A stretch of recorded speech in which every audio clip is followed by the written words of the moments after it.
Well, hello there, Internet. It's a new month, and that means there's another Mikkeller Beer Club package that has come my way.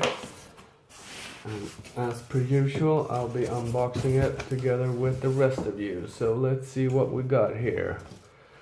We got Wood Will Fall Down by Mikkeller. It's a Berliner with passion fruit. Okay, yeah, I like those. This is part of their new year-round series. So to me, that seems like it's gonna be pretty common and a standard beer in their assortment. But sure, I will always drink a sour beer with passion fruit. And then we have Brunch of Nuts from Mikkeller San Diego. Usually always very good, those beers. This is an imperial stout brewed with coffee, toasted coconut, and macadamia nuts. 10.9 ABV. I'm sure that's going to be absolutely great. And then we have another in the Weird Weather series. This one is gluten-free New England style IPA, 6.7 ABV. I mean, I haven't been too excited about the Weird Weather IPAs. Mikkeller NYC's Filthy Flow was a much better New England IPA than that one. And the fact that it's gluten-free, I don't think that's worthy of sending it out. So that's a dud. I'm sorry, Mikkeller, but you've already sent us a lot of these, and yeah, please do something that's a bit more new. And here's another from the new year-round series, Here in the Mailbox, and this is an IPA, 6.3 ABV. Yeah, could be good. Doesn't say if it's New England style or anything like that, but I'll find out. Yeah, well, so far still pretty good. And here is his latest addition to the Love series. This is Swedish for Love. Why he uses Swedish and not Danish for the name, I'm not completely sure of. But anyway, they usually release two of these a year, one for like spring, summer, and one for autumn, winter. And it's always a pale ale, but it's in wildly different styles. Sometimes they're great, sometimes they're strange, sometimes they're not very good.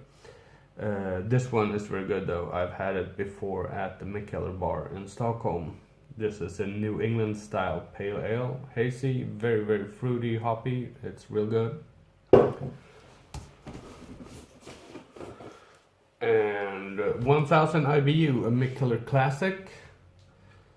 I don't know exactly how old, but many years by now. It's one of his early beers that he made again now.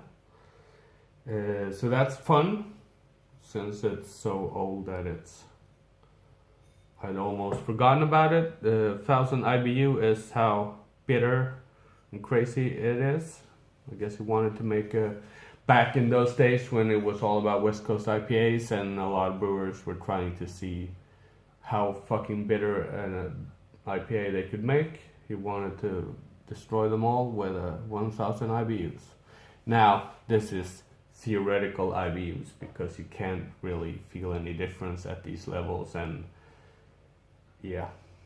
But I've had this before too, many years ago, but yeah, it's bitter as fuck. It's not New England style at all. It's good old West Coast style, pumped up on steroids, and it will destroy your taste buds. Not a very relaxing or lovely beer, but you know, you want to take it easy sometimes. This one might look like it's old, but it's actually new. It looks exactly like his raspberry organic raspberry Berliner that he released just a month or so ago, which was very good. Now he's done the same beer but with sour cherries in it instead, and the raspberry one was very good. Had plenty of raspberry flavor, felt generous, felt good, so I'm sure this will be equally interesting. At least I hope so. It's a lot of stuff in the package today, or this month, which is great. Now here's a Swedish beer from Spike Brewing in Gothenburg. I have not had any by them, but you know, they are being very talked about in Sweden. Sadly, I don't live on the west coast where most of our exciting beer developments are happening right now, so I haven't had this, but I'm looking forward to it. It's called Mango Fandango, and it's a pale ale that is brewed together with mango nectar.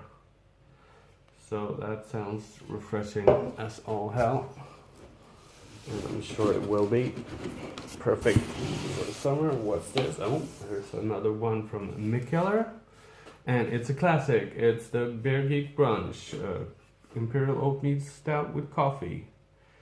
They've sent this to us before. It's one of his very first beers. It's very good. The reason it's coming back in the box this month is because he's brewed it at Lervig in Norway, which is one of their hottest, hippest breweries. I think it's the first time he brewed it there. And they've said to have tweaked the recipe a little bit. So either way, it's a great beer, so I'm happy I got it. No worries about that. And then we got something from yet another brewery. It's Ebeltoft Gårdbryggeri or whatever. Not sure about Danish, don't hurt me. I'm really bad at Danish, but I still feel the need to try it. This is a Wildflower IPA by a tiny little farmhouse brewery in Denmark. Haven't had anything by them, but hey, if Mikkeller thinks that they are a good brewery, I'm sure it's at least gonna be worth drinking. It's a nice big bottle, IPA, 6.9 ABVs, and there's some wildflowers in it, I guess. It's very low on information. But hey, I'll drink it without really knowing what I'm getting into.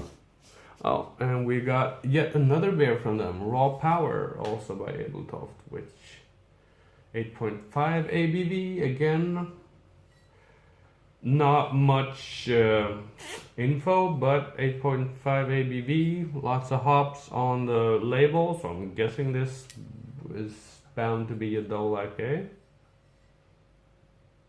But we'll see. Yeah, so a mix of some old stuff with some new stuff,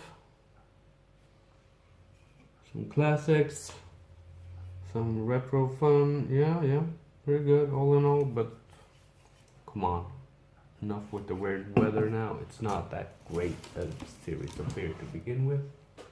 So come on, guys.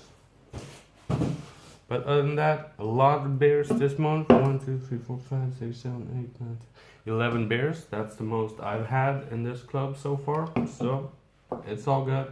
Goodbye, Internet.